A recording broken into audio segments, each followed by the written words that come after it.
Perjalanan travel agak sedikit telat ke arah desaku karena hari ini weekend. Jalanannya jadi macet dan aku sudah bosan dengan pemandangan jalan. Saat sampai di desa, aku dipusingkan dengan alamat rumah baruku. Orang tuaku pindah rumah karena alasan finansial. Di rumah kami yang dulu kami sering didatangi penagih hutang. Jadi kami pun pindah. Sudah hampir 2 tahun aku bekerja di kota.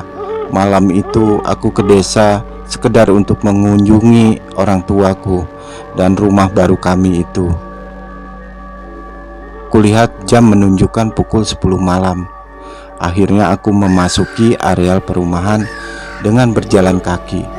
Jalanan sudah sepi, tidak ada satupun orang yang bisa kutanya. Dengan berbekal feeling, aku mencoba mencari rumah nomor 73 itu. Aku terus berjalan sambil memandangi nomor-nomor rumah yang aku lewati. Hingga tak berapa lama di depanku terlihat ada seseorang yang sedang berjalan. Aku pun berlari kecil mendekati orang itu. Sebelum menonton, pastikan sudah menekan tombol subscribe dan like-nya ya. Dan jika kalian suka video ini, jangan lupa tekan thumbs up dan nyalakan notifikasinya agar kalian tidak ketinggalan video terbaru dari kami. Hingga tak berapa lama di depanku terlihat ada seseorang yang sedang berjalan. Aku pun berlari kecil mendekati orang itu. Ternyata dia seorang wanita. Wanita itu berjalan menunduk dan sampailah aku di sebelahnya. "Maaf Neng, mau tanya." Wanita itu berhenti. Dia terlihat sedang menangis. Aku jadi merasa tidak enak. "Anda kenapa Neng?" Dia hanya menggelengkan kepalanya sambil tersenyum.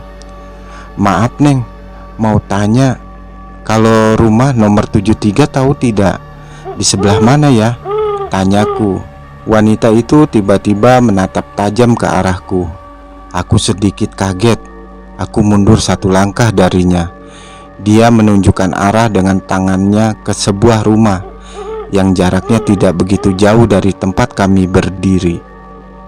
"Oh itu, ya makasih ya Neng," jawabku. Aku pun meninggalkannya dan berlari menuju rumah itu. Dan benar saja, itu adalah rumah yang kucari sejak tadi.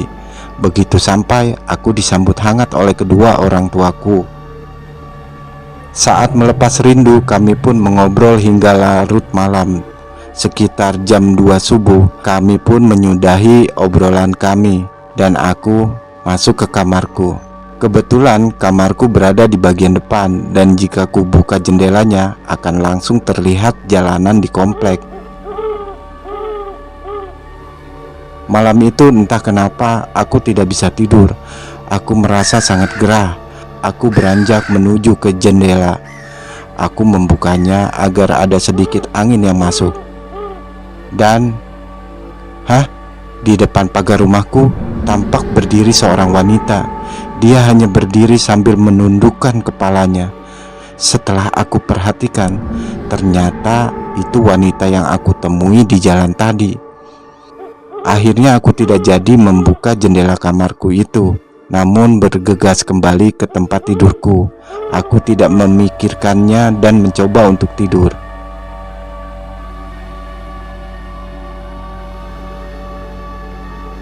Kejadian itu ternyata tidak berhenti sampai di situ. Malam berikutnya wanita itu ada lagi berdiri di depan rumahku tanpa melakukan apa-apa. Karena takut terjadi hal yang tidak diinginkan, aku mengunci seluruh ruangan. Takutnya dia seorang maling. Wanita yang tiap malam berdiri di depan pagar rumahku itu kini semakin mencurigakan. Setiap malam aku selalu intip dia dari kamarku. Wanita itu sering melihat-lihat ke dalam rumah. Aku sudah melapor pada keamanan komplek, namun tidak ditindaklanjuti. Suatu malam terdengar suara tangisan dari wanita itu. Meskipun di luar pagar, tapi entah kenapa suaranya begitu jelas dan sangat mengganggu. Aku mulai kesal. Aku intip wanita itu lagi dan dia masih berdiri di depan pintu pagar. Akhirnya aku bergegas membuka pintu depan dan keluar dari rumah untuk menegurnya. Aku mendekatinya. Wanita itu kini terdiam dan kepalanya semakin menunduk, tertutup oleh rambut. "Maaf Neng, Anda ini siapa ya? Tiap malam lihat-lihat ke dalam rumah saya, mencurigakan. Terus kenapa Neng menangis? Sana pergi, daripada saya laporin Neng ke polisi. Ayo pergi," ucapku setengah mengusirnya. Wanita itu sekarang malah balik melotot kepadaku, seperti menantangku.